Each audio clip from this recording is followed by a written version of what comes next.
ఇప్పుడే అల్లిపోయిండు ముగ్గురు.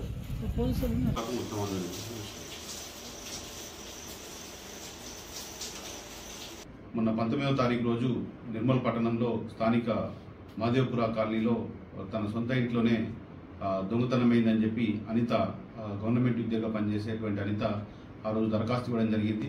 దరఖాస్తు ఇచ్చిన తర్వాత మన పోలీస్ టీము, క్లూస్ టీము వారి ఇంటికి వెళ్ళి అక్కడ ఉన్నటువంటి నేరస్థలాన్ని వాటిని పరిశీలించి ఆ రోజు చూడడం జరిగింది. తర్వాత అక్కడ ఉన్నటువంటి చుట్టుపక్కల ఉన్నటువంటి సీసీ కెమెరాలని కూడా మనం అనలైజ్ చేయడం జరిగింది. చేసిన తర్వాత వాళ్ళ భర్తనే సావులే శివ అనే వ్యక్తి వాళ్ళ భర్తనే ఇంట్లో ఉన్నటువంటి 8 తులాల బంగారాన్ని మధ్యాహ్నం సమయంలో తీసుకొని దొంగతనం చేసుకొని పోయినాడని చెప్పి మనకు తెలిసింది.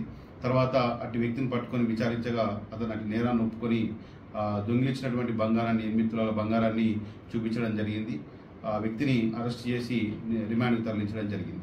కావున ప్రజలందరికీ పోలీస్ శాఖ తరఫున విజ్ఞప్తి ఏంటంటే ప్రతి ఒక్కరు కూడా హోటళ్ళ వద్ద కానీ, వారి ఇంటి ముందు కానీ, అదేవిధంగా వ్యాపార సముదాయాల వద్ద కానీ సీసీ కెమెరాలను పెట్టుకున్నట్లయితే ఈ నేరాలని అరికట్టడంలో చక్కగా అవి మాకు పనికొస్తాయి.